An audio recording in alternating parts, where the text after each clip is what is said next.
வணக்கம் மாதோட டிவிக்கே பதவி ஏற்று பார்த்தோன்னா 3 மாதங்கள் மேலே கிட்ட ஆயிடுச்சு. இன்னைக்கு தான் பார்த்தோன்னா பட்ஜெட்டை ரெடி பண்ணி பட்ஜெட்டை தாக்கல் பண்ணியிருக்காங்க.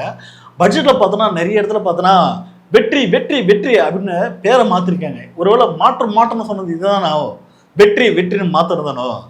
ஸோ அப்போ இவங்களோட பட்ஜெட்டோட தாக்கல் எப்படி இருந்தது, உண்மையே பார்த்தோன்னா இது வெற்றி பட்ஜெட்டா இல்லை வெத்து பட்ஜெட்டா அப்படின்ற பற்றி தான் இன்னைக்கு வீடியோவில் பார்க்க போகிறோம். வாங்க வீடியோக்குள்ளே போவோம். அசம்பிள் பார்த்தோன்னா பட்ஜெட் தாக்குதல் செய்வது கேட்க நம்மளோட டெரர், நம்மளோட ரவுடிசம், அவருக்கு பல பேர் சொல்லலாங்க. அந்த மாரி ஒரு ஆள் யார், மரிய வில்சன். அவர் பட்ஜெட்டில் தாக்கல் செய்கிறது கேட்க அசம்பிளிக்கு வராரு, சுட்கேஸை தூக்கினேன் சும்மா ஜங்குன்னு. ஆனால் உண்மையே பார்த்தா செமையாக இருந்துச்சியா. பட்ஜெட்டை தாக்குதல் பிரித்து சும்மா படிக்கிறாரு. அவர் எப்படிலாம் படித்தாருன்றதை நம்ம வீடியோ கொஞ்சம் பார்ப்போம். அதுக்கு முன்னாடியே பார்த்தோன்னா படிக்கிறாரு ஏம்பா 2 மணி நேரம் படிக்கிறாரு. அது பேர் தூங்கிட்டாங்க, சிஎம்ஏ தூங்கிட்டாரு, விஜய் சாரே தூங்கிட்டாரு. அப்பா இவன் எப்படா படிச்சு முடிப்பானா. அது மட்டும் தப்பு. சில வார்த்தைகள் வாயில நொழிய மாட்டேங்குது. தாமிரபரணியா எங்கதான் இருக்குன்னு அந்த மாதிரி ஆறலாம்.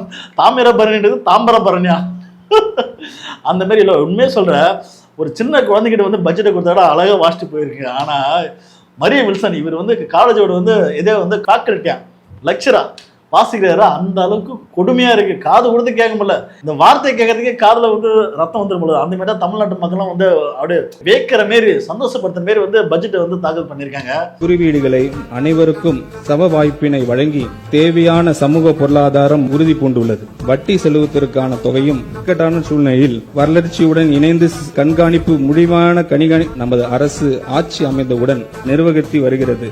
கௌரவிப்பவர் நமது பல்வேறு விதிமுறைகள் பல அடுக்கு மற்றும் உயரமான நிரந்தரம் பார்த்து கொண்டுதான் மனித வேலை முதலீடுகளை தமிழ்நாடு செயல்படுத்தப்பட உள்ள இந்த திட்டத்திற்காக தயவு செய்து சொல்றேன், இந்த மாதிரி வாசிக்கிற மாதிரி எதனா வேலை வந்துச்சுன்னா வேற யாருக்கும் தாங்க. அட்லீஸ்ட் படிக்கிற மாதிரி நம்ம ராஜ்மோகன் இருக்கிறாருல யூடியூபர், அவர்லாம் கூட நல்லா பேசுவாருங்க. நம்ம லைலமணி இல்லையா உள்ள, சரி அந்த மாதிரி ஏதோ ஒரு ஆள் தமிழ் சார்ந்த ஆட்கள் எனக்கு தெரிஞ்சிருந்தா அந்த மாதிரி ஆள் கிட்டாங்க. இப்படி அரைங்கோரியமா தமிழை படிச்சுட்டு எங்களை சாகடிக்குங்க. தமிழ்நாட்டு மக்கள் பார்க்குறதா இல்லையா, அந்த அளவுக்கு கேவலமா இருக்கு. அந்த அளவுக்கு 2.5 மணி நேரமா ஆத்துறது என்ன ஆத்துனாருன்னு தெரியல. சிம்பிளா சொன்னா என்னன்னா மாற்றம் பட்ஜெட்ல பெருசா மாற்றம் அப்படின்லாம் நீங்க பாக்காதீங்க. ஒண்ணு இல்ல, மாற்றம்னு பார்த்தா பேரை மாத்தி வச்சிருக்காங்க. டிஎம்கே ஆட்சியில் என்னெல்லாம் பேர் வச்சாங்களோ அந்த பேரை தூக்கிட்டு வெற்றி வெற்றி வெற்றின்னு மாத்தி வச்சிருக்காங்க. இதுதான் உங்களோட பட்ஜெட்டோட மாற்றம்.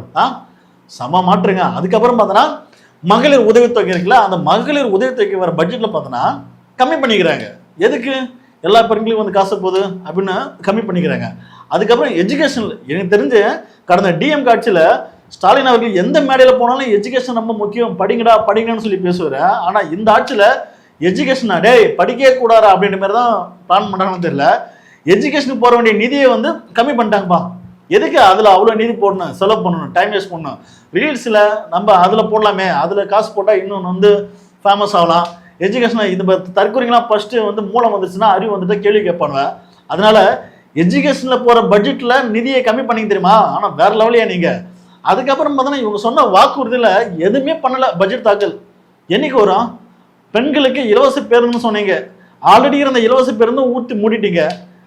ஒட்டுமொத்த தமிழ்நாட்டுக்கு பார்த்தோன்னா இலவச பேருந்துன்னு சொன்னீங்க, அது எப்போ வரும். அப்புறம் பார்த்தோன்னா வருஷத்துக்கு 6 சிலிண்டர், அதை பற்றி பேசவே இல்லை. எப்போ பேசுவீங்க. அதுக்கப்புறம் பார்த்தோன்னா படித்த பட்டதாரிகள் 4000, அதை பற்றி பேசவே இல்லை. அதுக்கப்புறம் விவசாயிகளுடைய கடன் தள்ளுபடி, அதை பற்றியும் பேசவே இல்லை.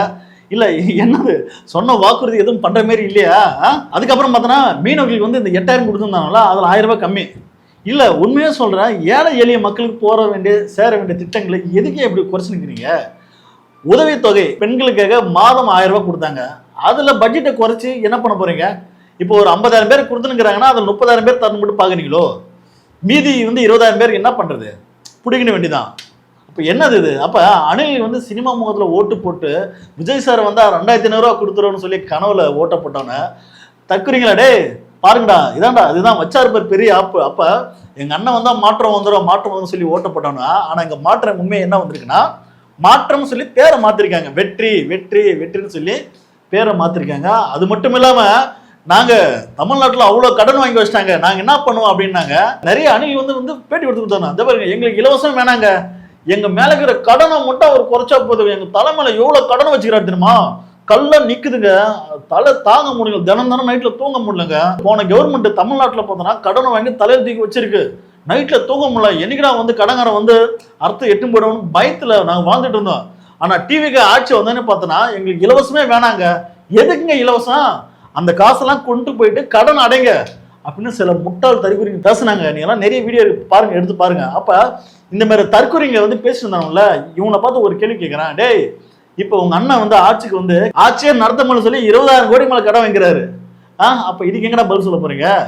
நீங்கள் சொன்னீங்கல்ல எங்கள் அண்ணன் வந்தால் கடனை அடிச்சிருவாருன்னா, அப்போ இப்போ ஏன்டா கடன் வாங்குறீங்க?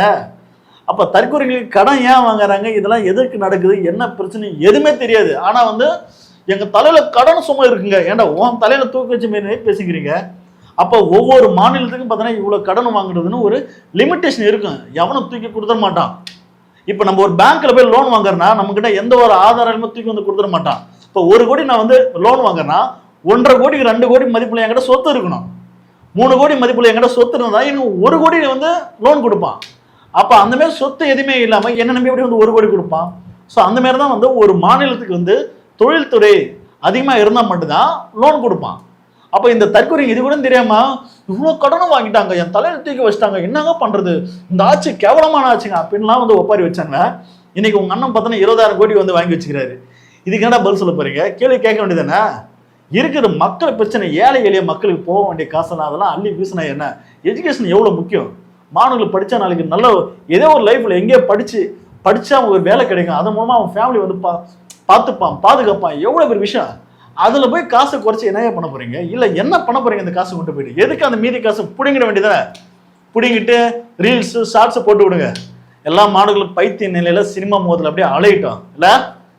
அந்த மாரி பார்த்தோன்னா ஒரு பட்ஜெட்டை வந்து கேவலமாக வந்து ரிலீஸ் பண்ணியிருக்காங்க. இதெல்லாம் பட்ஜெட்டாக பார்த்தா மக்கள், தமிழ்நாட்டு மக்கள்லாம் பார்த்தா காரி துப்புறாங்க அங்கங்கே. அதுக்கப்புறம் வந்து நம்ம மரிய வில்சன் வந்து எந்த அளவுக்கு பட்ஜெட்டை வாசிக்கிறாருன்றது ஒரு ரியாக்ஷன் வீடியோ ஒன்று இருக்கு, ஸோ அதை பார்த்துருவோம். பல்வேறு ரிவர் இணைப்பு திட்டங்கள் என்ன எழுதியது தாமதமாகவே செயல்படுத்தப்பட்ட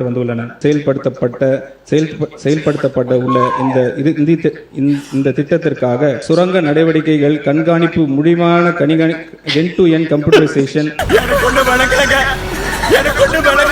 இந்த குறைபாடுகள் நீ நினைக்கிற மாதிரிலாம் ஒண்ணும் இல்ல. இளம் தலைமுறையின் மனங்களில் ஆழாக பதிவு செய்யப்பட வேண்டும். இதற்கான முன்னெடுப்பின் கீழ் நீட் தேர்வில் தேசிய அளவில் நடைபெற்று பல்வேறு குளறுபடிகள் மற்றும் வினைத்தாள் கசிவு ஆகியவை எதிர்கால தலைமுறையினை உயர்கல்வி வாய்ப்பினை பெரிதில் பாதிக்கின்றன. பிற்படுத்தப்பட்டோர் 9ஆம் வகுப்பு முதல் அந்த சாலைகள் பயணித்து வரும் சவாலாகவே உள்ளது. உரிய பராமரிப்பு இல்லாத சாலைகள், செய்திறன் தாமதின் குறைபாடுகள் இருக்கும் பட்சத்தில் முழுமையான சாலிட் வேஸ்ட் மேனேஜ்மெண்ட்டை பாசனைக்கு தேவையான வகை மற்றும் தாமிரபரணி போன்ற அரசின் தொலைநோக்க பார்வையாகும் செயல்படுத்தாத நிலையில் குறைபாடுகள் இருக்கும் பட்சத்தில் உடனுக்குடன் புகைப்படம் எடுத்து இந்த திருத்த வரவு செலவு திட்ட மதிப்பீடுகளில் நெடுஞ்சாலைகள் மற்றும் சிறு துறைமுகல் துறைக்கு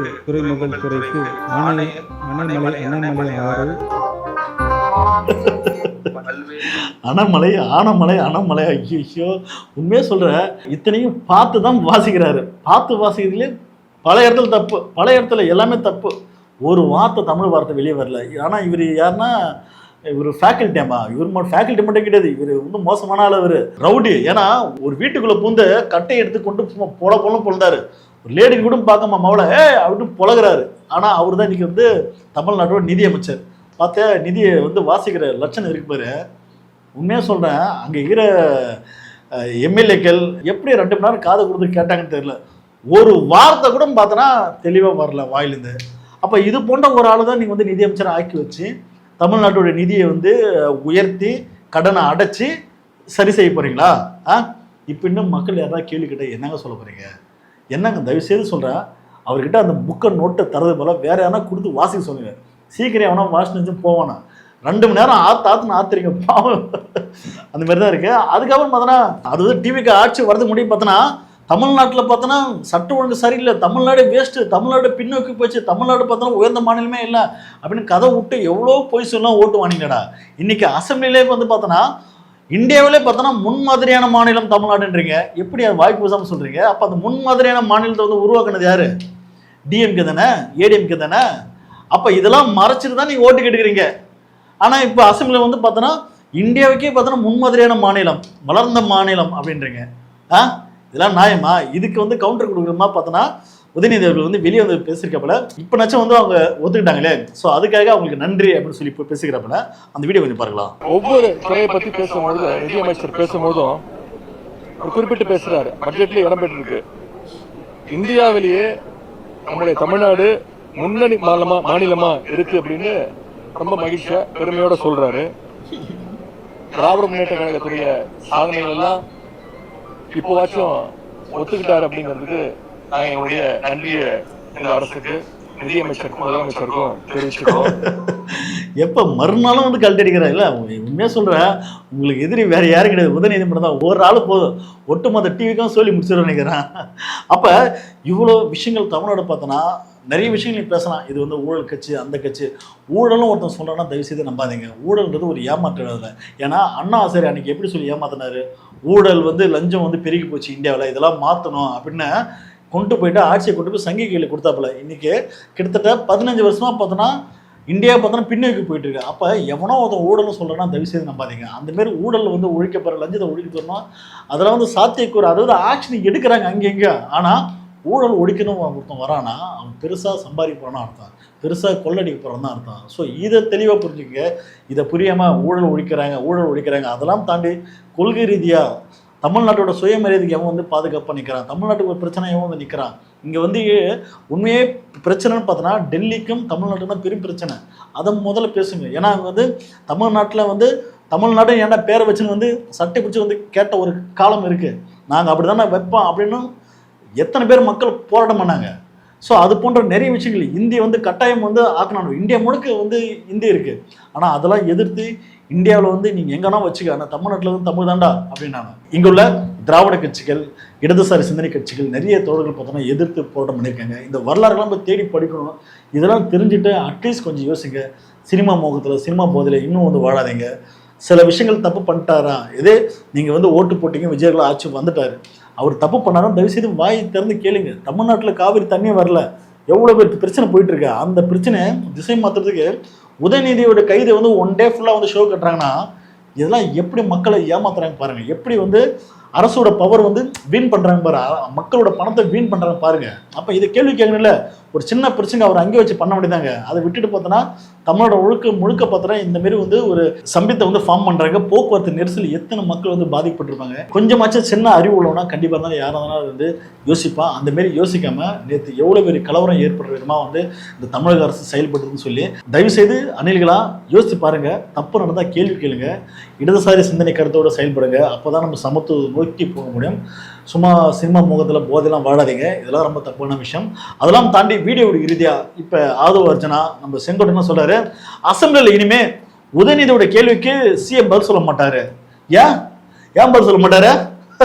புரிஞ்சு போச்சு. ஸ்கிரிப்ட் எழுதி கொடுத்துன்னு வரணும். அதாவது நீங்கள் இன்னைக்கு பேசுறீங்க, நீங்கள் பேசுன பேச்சுக்கு நாங்கள் நாளைக்கு எழுதுன்னு வரேன் அப்படின்றதுலாம் டைம் வேஸ்ட் ஆகுது. நிறைய ஹார்ட் ஒர்க் பண்ண வேண்டியதாகுது, செலவாகுது, ஆட்கள் இல்லை. அதனால இதுக்கப்புறம் பார்த்தோன்னா உதயநிதி கேள்வி கேட்டால் நாங்கள் பதில் சொல்கிறோம் அப்படின்னு மாரி களத்தில் வராங்க. உலகத்திலே இப்படி ஒரு கேவலமான ஒரு அரசனை பார்த்ததே இல்லை. சிஎம்னாவே பதில் சொல்லணும். எதிர்கட்சியாளர்கள் கேள்வி கேட்டால் பதில் சொல்லணும். அந்த ஸ்பாட்லேயே தெம்பு திரானோட பதில் சொல்லணும். ஆனால் அந்த அளவுக்கு பதில் சொல்றதுக்கு வந்து விஜயசாருக்கு அறிவு இருக்கான்னு கேட்டால் இல்லை. அவருக்கே யாரோ ஒருத்தன் எழுதி கொடுத்தா தான் படிக்க முடியும், சொல்ல முடியும். உண்மையாக சொன்னால் விஜய் சாருக்கே தன்னோட கட்சியில் எவாமைக்கிறான்னு பேர் கூட வந்து அவருக்கு வந்து தெரியாதுங்க. எத்தனை பேருக்கு அவருக்கு வந்து தெரியாது. எத்தனை மாவட்டம் இருக்கு, எத்தனை எம்எல்ஏ இருக்காங்க, எத்தனை வந்து செயலாளர் வந்து இருக்கிறவங்க எதுவுமே தெரியாது. ஸோ அந்த போட்ட ஒரு பொம்மை போட்ட ஒரு ஆளை தான் செட் பண்ணி இன்னைக்கு சிஎம்மாக வச்சுட்டு தமிழ்நாட்டில் வந்து ஆட்சியை நடத்திருக்கிறாங்க. ஆனால் உண்மையான சிஎம் யாருன்னு பார்த்தோன்னா நம்ம ஆதவ அர்ஜுனா சார் தான். சார் தயவுசெய்து கண்ணை திறந்து பாருங்கள். தமிழ்நாட்டு மக்கள் வந்து அட்லீஸ்ட் ஆட்சியை கையில் எடுத்துடுங்க. நல்வழி பாதைக்கு தயவுசெய்து கொஞ்சம் நச்சம் முயற்சி பண்ணுங்க. அந்த பாதைக்கு கொண்டு போங்க. அதெல்லாம் கொண்டு போவீங்களா என்னன்னு தெரில, பார்ப்போம். இன்னும் வந்து நிறைய கூத்துக்கள், காமெடிகள் வந்து காத்திருந்து பொறுத்திருந்து பார்ப்போம். இந்த வீடியோ பற்றி கருத்தை பற்றி நீங்கள் என்ன நினைக்கணும் கமெண்ட் பண்ணுங்க. அடுத்த வீடியோ சந்திப்போம். நன்றி, வணக்கம்.